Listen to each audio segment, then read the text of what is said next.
सहजानंद स्वामी महाराज की जय जय जय। धाम धमी मुक्तों की जय जय जय। मुक्ताक्षर पुरुषोत्तम की जय जय जय। जे उत्पत्ति तथा स्थिति लय करे वेदो स्तुति उच्चरे। जे नरोम सुचिद्रमाणु समा ब्रह्मांड कोटि परे। माया काल रवि शशि सुरगणो आज्ञान लोपेक्षण। एवाक्षर धाम नाधिपति श्री स्वामी नारायण। महाध्यानाभ्यासं विदतमजस्त्रं भगवत पवित्रे सम्प्राप्तं स्थितिमतिवरेकान्तिकवृषे। सदानन्दं सारं परमहरिवार्ताव्यसनिनं। गुणातीतानन्दं मुनिवरमहं नौमि सततम्। अनेकेभ्यो सद्भ्यो विमलहरिविज्ञान ददतं। भुविर्ब्राह्मी विद्या हरिवचनरूपामुदयतं। हरिध्यानासक्तं शुभगणमनाद्यक्षरमहं। गुणातीतानन्दं सकल गुरुमुले मुनिवरम। सहजानंद स्वामी महाराज की जय जय जय। यत् सत्येन जगत् सत्यं यत् प्रकाशेन भाति तत्। यदानन्देन नन्दन्ति तस्मै श्री गुरुवे नमः। ध्यानमूलं गुरोर्मूर्ति पूजामूलं गुरोर्पदं। मन्त्रमूलं गुरोर्वाक्यं मोक्षमूलं गुरोकृपा। सहजानंद स्वामी महाराज की जय जय जय। अनादि मूल अक्षर मूर्ति सद्गुरु श्री गुणातीतानंद स्वामी की बातें प्रकरण 6 सर्वदेशी समझन बात 80। स्वामीनारायण हरे स्वामी बात करते हैं। देश यानी कि दोनों देश अहमदाबाद और वड़ताल वो किसी के बाप का नहीं है। वो तो महाजनों ये गतः स पंथा यानी कि यहाँ पे महाभारत का वन पर्व में से एक श्लोक लिया हुआ है। उसमें कहा है कि धर्म का सारभूत तत्व तो बहुत ही गहरी गुफा में अभी भी कैद है, और उस वजह से मुमुक्षु के लिए तो बड़े पुरुष जिस मार्ग से ऐसी स्थिति को, गुणातीत भावना वाले साधु की स्थिति को प्राप्त हुए हैं, वही आध्यात्म का अनुसरण करने के लिए श्रेष्ठ मार्ग है। तो उन्होंने, महाराज ने दोनों गादी के लिए, वड़ताल गादी और अहमदाबाद देश की गादी के वारिस के लिए लेख करके दे दिया है, और उस वारसदार को बिठाने के लिए तो उस लेख में जिस हिसाब से सारे नीति नियम लिखे हैं उसके हिसाब से ही वर्तन किया है। और यदि उससे अधिक कुछ ग्रहण करना है तो जैसे जैसे अर्जी आती है तो क्लेश तो बढ़ते ही जाता है और लाज भी जाती है, और कोई तीसरा ही उसका लाभ उठा लेता है। इसलिए धर्मवेरा, नामवेरा वगैरह लाकर भजन करना, पर हजारों रुपया उल्टी सुल्टी रीत से प्राप्त नहीं करना, मतलब कि इकड़म तिकड़म लगा के उसको प्राप्त नहीं करना है। वो तो कौली को दोह कर कुतरी को पाना, मतलब कि अच्छी से अच्छी नस्ल की गाय का दूध निकाल कर वो कुत्ते के बच्चे को उसको पिला देना, ऐसी बातें, तो उसमें क्या माल है? मतलब कि उसमें कुछ बुद्धिशाली व्यक्ति की यहाँ पे बात नहीं है। और यदि ऐसे करते हुए यदि रहा नहीं जाता है तो पंचायत्या करना। यहाँ पे पंचायत्या का मतलब है कि वाद विवाद के समय में कौन सच है कौन झूठ है, या तो क्या करना चाहिए, क्या हितकारी है क्या अहितकारी है, उसका सोच विचार करने के लिए पंच सर्वश्रेष्ठी को एक कमेटी बनाकर रखते हैं और वही इस वाद विवाद का फैसला लाते हैं। तो ये जो ऐसे पंच मनुष्य है, ज्ञान श्रेष्ठी है, जो सर्वश्रेष्ठ मनुष्य है, जिनकी कमेटी बनाई है, तो उनको उनकी निमणूक कर देनी और वह ये लेख को देखकर ही उसके हिसाब से ही वो अपना फैसला सुनाएं। तब किसी ने पूछा कि यदि वो पंचायतिया कुछ बढ़ा चढ़ा कर करे तो? तब स्वामी कहते हैं तो उसको तो पाप लगेगा।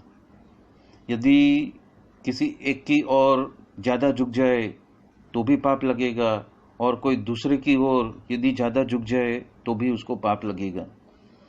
तो कर्म विपाक ग्रंथ में कहा है कि जो पंच करते हैं वो यदि उल्टी सुल्टी पंचायत करते हैं तो उसको क्षय रोग हो जाता है।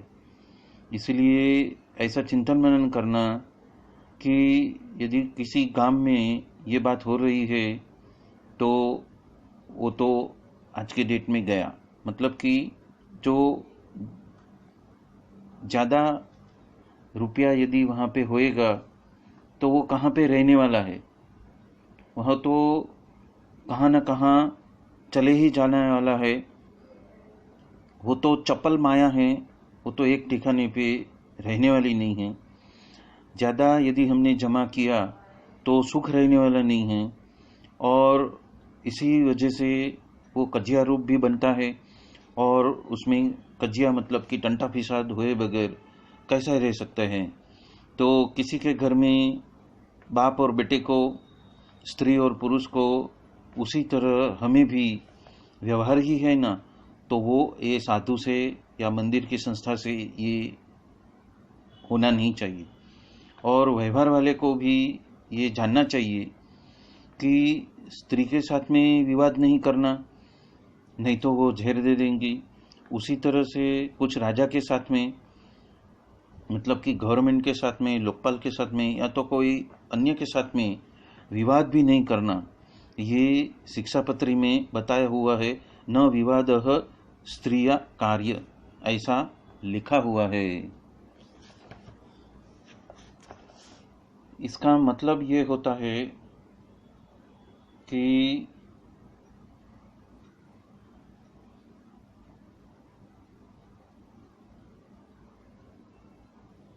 स्त्री के साथ में विवाद नहीं करना। शिक्षापत्री में 34वें श्लोक में ये बात कही हुई है।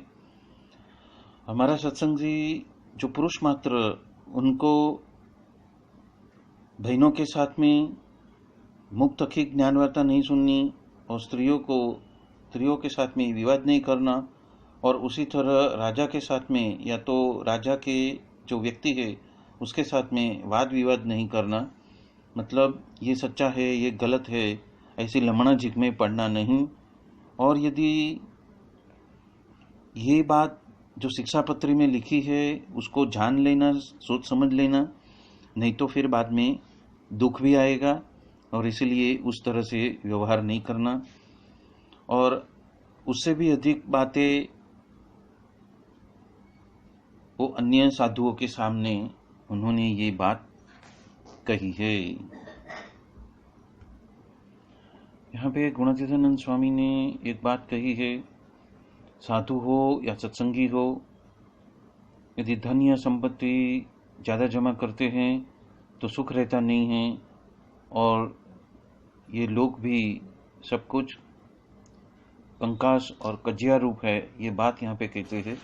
और यही बात के लिए प्रकरण 1 थी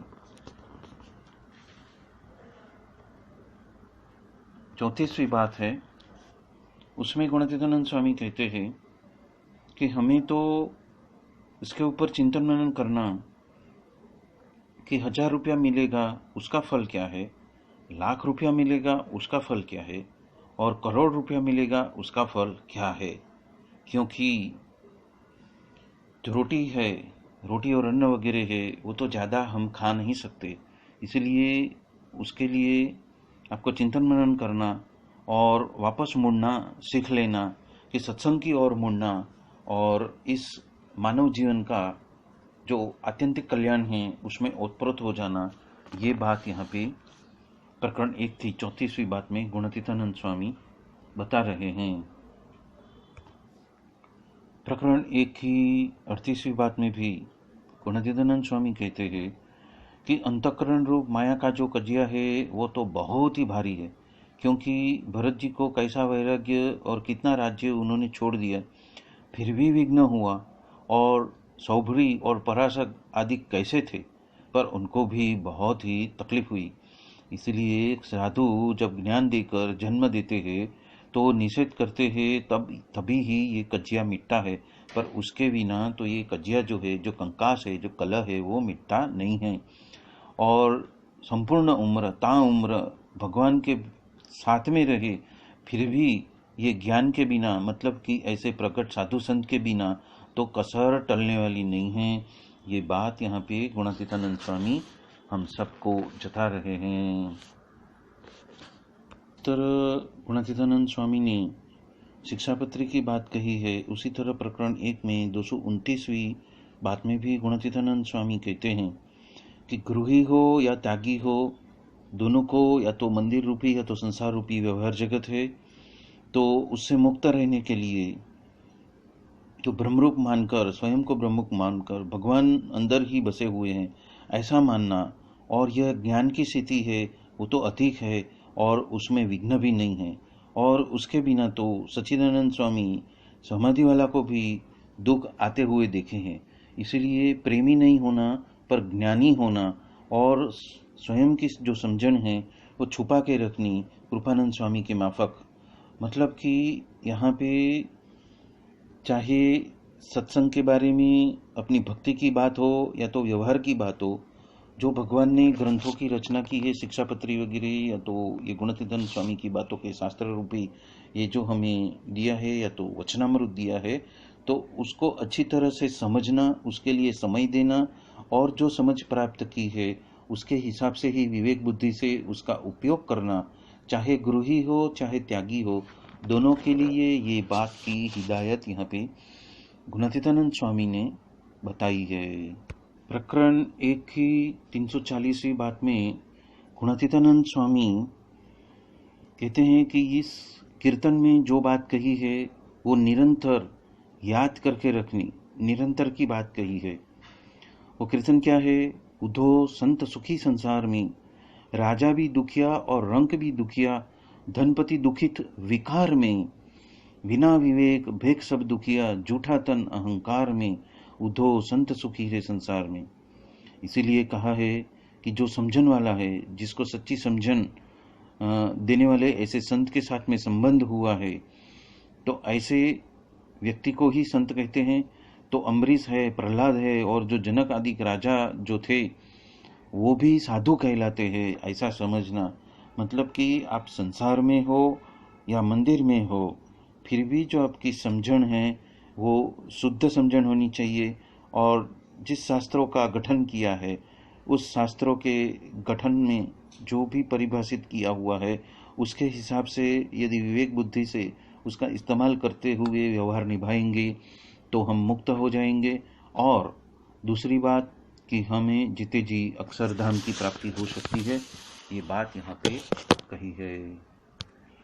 प्रकरण 3 की 64वीं बात में भी कहते हैं कि ज्ञान हुए बिना तो मोह भी टलने वाला नहीं है, और इसलिए कहते हैं कि महाराज की मूर्ति के बिना तो हम विष्ठा ही खा रहे हैं और लघु संख्या ही पी रहे हैं, ऐसा है। पर जब तक मोह है तब तक ये बात समझ में आने वाली नहीं है। ऐसी ये जो बड़े सत्पुरुष है उसकी समझन है, तो उसके हिसाब से हमें भी रहने की कोशिश करनी है। और ऐसे बड़े साधु की समझण यदि आ चुकी हो तो महाराज की मूर्ति के बिना और अक्षरधाम के बिना यहाँ से प्रकृति पुरुष तलक लघु संख्या का ही व्यवहार दिखाई देता है, और उसमें मोह क्यों होए। ऐसी बात तो सर्वनिवासानंद स्वामी को हो गया कि प्रकृति पुरुष के कार्य में उसमें तो कोई वृत्ति ही उनकी रही नहीं।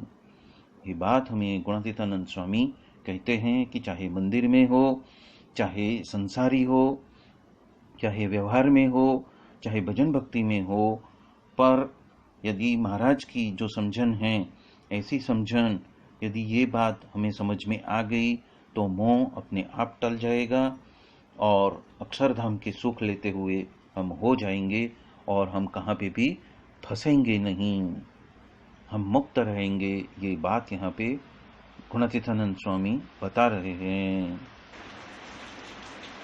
यहाँ पे प्रकरण 6 की 80वीं बात में उन्होंने एक कहावत कही है, कौली को दोहकर कुत्ती को दूध पिला देना। मतलब कि जो घर के बच्चे हैं वो दूध के लिए तो तड़वड़ते हैं, और गाय का दूध जो है वो पाली हुई जो कुत्ती है उसको यदि हम दे देते हैं तो वो निरर्थक है। मतलब कि यहाँ पे विवेक बुद्धि का इस्तेमाल की बात कही है, और ये प्रकृति पुरुष तलक जो माया है उसमें से हमें वैराग्य को प्राप्त करके जो बड़े बड़े की साधु संतों की जो समझन है उसमें स्थिर होके हमें भजन भक्ति कर लेनी है। ये बात यहाँ पे गुणातीतानंद स्वामी हम सबको बता रहे हैं। प्रकरण 3 की 66वीं बात में गुणातीतानंद स्वामी कहते हैं कि इस जीव को तो मक्खी में से सूर्य बनाना है, और उसको बनाए बिना तो होता ही नहीं है। तो किसी ने पूछ लिया कि मक्खी में से सूर्य किस तरह से होता है, तो स्वामी कहे कि कभी तो ये सूर्य ने किसी समय में वो मक्खी में से ही वो बना है, तो पुरुषोत्तम की उपासना के बल के वजह से ही हुआ है, और उन्होंने तो पुरुषोत्तम की उपासना करके ही ईश्वर कोटि में या तो फिर पुरुष कोटि में या तो फिर ब्रह्म कोटि में घुल मिल जाते हैं। और उपासना और महिमा की वजह से ही तो वो स्वयं को परिपूर्णपना और कृतार्थपना वो मान सकता है, और उसके बिना तो स्वयं को अपूर्णपना और कल्पना में ही घूमते रहता है। उसके ऊपर तो गंगाजड़िया कुआ का वचनामृत पढ़वा कर कहने लगे कि महाराज को जैसा जाने वैसा स्वयं होता है, तो उसको अपूर्णपणु और कल्पना क्यों रहेज नहीं। तो ऐसा भगवान के स्वरूप संबंधी जो ज्ञान है वो तो कभी भी नाश होता ही नहीं है, ऐसा है। तो इसीलिए वो कहते हैं कि ज्ञान तो अखंड और अविनाशी है। तो जिस तरह से पुरुषोत्तम अक्षरधाम और अक्षर मुक्त सनातन है, उसी तरह ये ज्ञान भी सनातन है। तो ये बात यहाँ पे गुणातीतानंद स्वामी इस तरह से करते हैं कि जो भी शास्त्र का कथन किया है उस शास्त्र का पठन करके, उसके ऊपर चिंतन मनन करके, उसका अनुसरण करके विवेक बुद्धि से यदि ये साधना की जाए, संपन्न की जाए, तो हम अपने आप को परिपूर्णपना और कृतार्थपना स्वयं में हम मान सकते हैं, वो अपने आप को हम उसमें ओतप्रोत हो सकते हैं। ये बात गुणातीतानंद स्वामी ने हम सबको जताई है। उपरांत प्रकरण 6 की 80वीं बात में उन्होंने धर्मवेरा और नामवेरा लाकर भजन करना पर हजारों रुपया जो है उल्टी सुल्टी रूप से प्राप्त नहीं करना, ये बात यहाँ पे कही है। तो शिक्षापत्री में 147वां जो श्लोक है उसमें कहा है कि जो गृहस्थाश्रमी सत्संगी है उनको तो अपनी वृत्ति और उद्यम के मार्फत से जो धन धान्यादि जो प्राप्त हुआ है उसका 10वां भाग निकल कर भगवान को अर्पण करना, सत्पुरुष को, प्रकट सत्पुरुष को अर्पण करना, और जो व्यवहार से दुर्बल है उसे 20वां भाग अर्पण करना। ये बात यहाँ पे कही है कि जिसके वजह से हमें पुण्य की प्राप्ति होती है, और इसी धन का उपयोग करके वो हमारे लिए भजन भक्ति करते हैं, शास्त्रों की रचना करते हैं, और हमारे जो अंतःकरण है उसका जो मैल है उसको जलाते हैं, हमारे वासना बीज है उसको जलाने का काम दिन रात वो करते रहते हैं। ये बात यहाँ पे गणातीतानंद स्वामी ने हम सबको बताई है। इस बात में स्वामी ने कर्म विपाक ग्रंथ की भी बात कही है। तो ऐसे ग्रंथ तो बहुत सारे हैं, इस विषय के ऊपर बहुत सारे ग्रंथ है जिसका टाइटल अलग अलग है।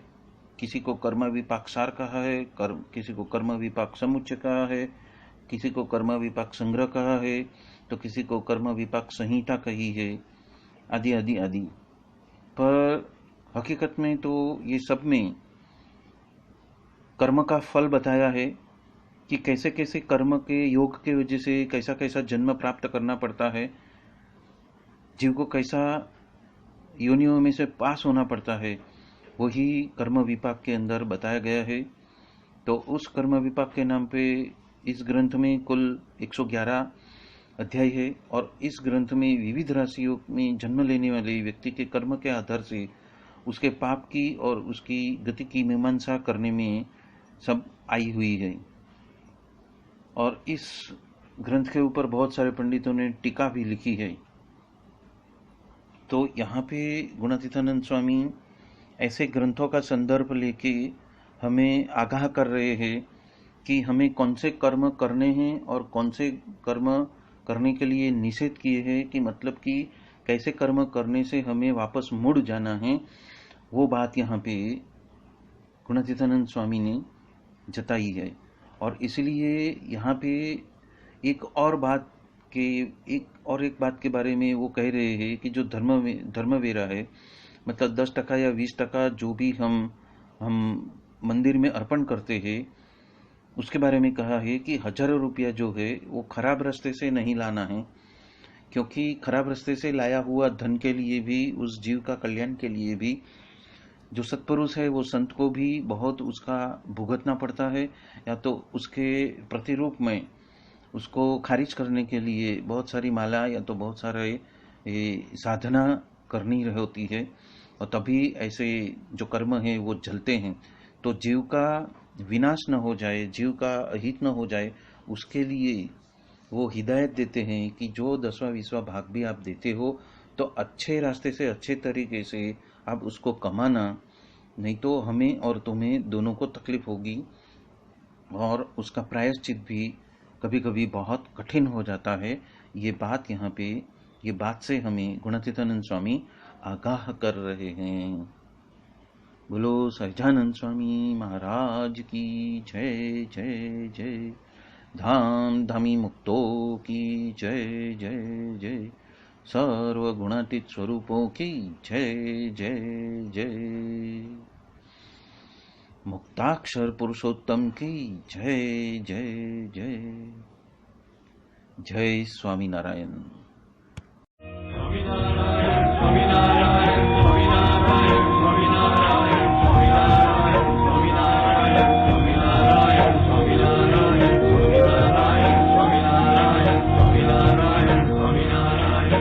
Narayana, Swami Narayana, Swami Narayana.